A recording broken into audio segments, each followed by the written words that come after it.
Hello, everyone, and welcome to another Sempre Milan bonus podcast on Substack. The long-running saga is finally over. Ardon Jashari has completed his move to AC Milan after over 8 weeks of waiting. We're going to analyse what kind of a player fans can expect to see.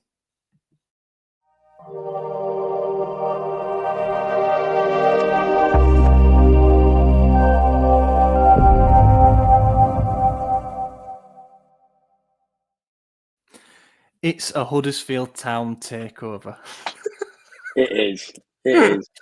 Hello, mate. How is it going? It is well, man. I'll tell you what, it's quite nice to actually start speaking about Jashari arriving rather than some kind of planned C that we'd got from somewhere because we needed to. Have you get it? The thing is, it wouldn't even surprise me if we'd have done that. Yeah. We were literally speaking the other week about us needing to do kind of a big kind of piece on who we go for now that that's kind of dead in the water. Yeah. And then last night it was, thank God we've not. Yeah, I mean, we started brainstorming that, didn't we? Like a 5 alternatives to Jashari thing. And the reason is because 3 or 4 times it seemed that the deal was dead in the water. You know, it's like we've offered our best. They've still not accepted it. We're not going to go back in with another offer. So we're relying on the player forcing his hand. That cycle seemed to keep going over and over again. I mean, I looked back. It's been over 2 months since we published our first article about Jashari. I think you did it actually, and it was Moretto saying that it was us versus Juventus for him.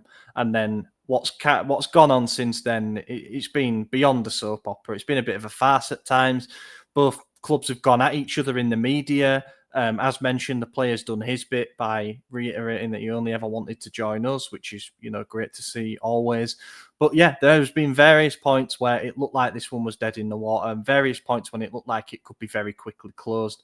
In the end, though, everyone's been satisfied. Club Bruges. I'm going to call them Bruges. I think Bruges a bit wanky. Bruges, yeah. Bruges sounds like a really posh chocolate. Yeah, exactly. Yeah. Bruges have been satisfied in the sense that they could well end up getting a club record fee. It's a 39 million euro total package. Players got the move he wanted, and we've got the midfielder that we clearly see as the missing piece of what we're trying to build here. And that was it. We had no alternatives. We were trying to find a list of 5. Even then, narrowed it down to like 3 that could be good enough. And then, as you start. It's partly due to a lack of data being available, to be honest, but we have got some data to show. But I really struggle to find anyone who's quite like him, and I think that says a lot about why we've ended up staying in it as long as we have. Yeah, definitely. I think when it's really kind of like the Fofana saga last summer, which there was one player that we had in mind that we wanted. We went for him. We got rebutted a few times. Looked like we were going to go elsewhere. Looked like we were going to do something completely different. Wait until next summer to get him, and then it turns out that you just need to improve your bid, which we did.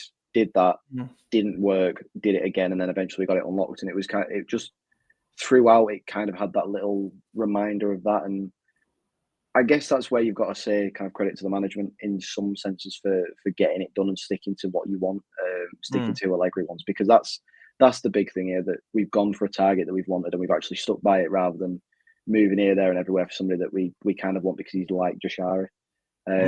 You're getting a 22-year-old that's already what we want. Like that's in a midfielder, you can't really ask for anything more than that because they're only going to get better as they mature. So getting somebody that's going to come into the league now won't have too much pressure on him because there's others in that role that can kind of sit a bit deeper. You're looking at, even somewhere Richie can play that role. And then you've also got the fact that he's going to be learning from Luka Modric. Like, this was the summer to bring him in. And we've done that, which deserves credit there. But then you've also got the kind of fact that Tare said that this would be the last bid. And there was however many reports that we'd put in a last bid, increased the bid. And then we also reworked the bid. There was the whole thing with Scaroni, which... Yeah, that happened.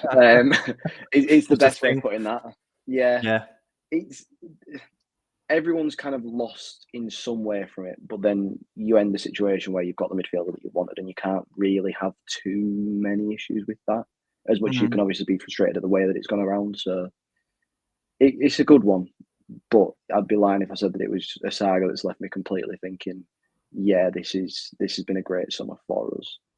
Yeah, yeah. Are you in the camp of, because I've seen a bit of discourse on social media, which admittedly is not always the most accurate barometer of how the logical fan thinks, but I've seen quite a lot of people saying that because of how long this has dragged out, it's kind of killed their hype and their excitement for the signing. Are you in that camp, or are you more like, I'm personally in the camp of, I think this is going to be worth the wait, and I'm so glad we've got him because I don't think we had a proper plan B. I think our plan B, if it had been Javi Guerra or whomever, would have involved us actually reworking the midfield plan entirely.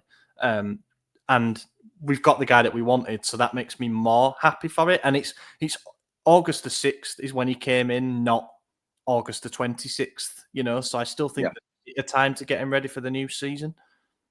No, definitely. I don't think I can understand why there's that kind of like the hype values maybe drop because you're kind of tired of the saga, which makes sense. And I suppose being tired of the saga and being tired of the links to a player are completely different because at the Yeah. end of the day, you still need that kind of profile in your midfield. It's just if you'd have got Javiera that comes without the kind of 2 months of waiting for him, and you've got all this kind of issues with finance and everything like that, it does weigh you down a little bit.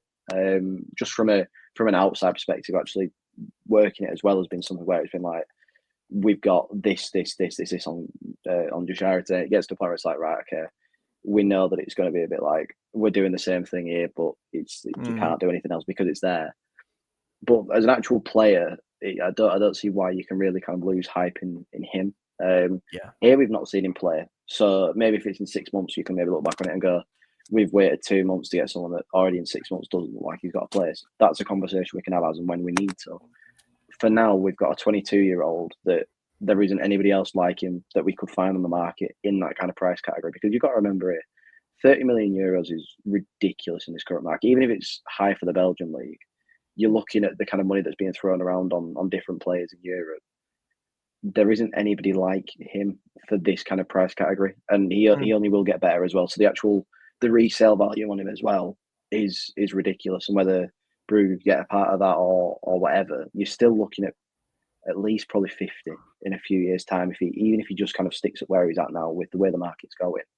So I don't really see a downside to it. And even if it is you get 2 months out of the kind of tiring part of it, you're also then getting a player that will probably just grow. So we'll make that 2 months work back, if that makes any sense.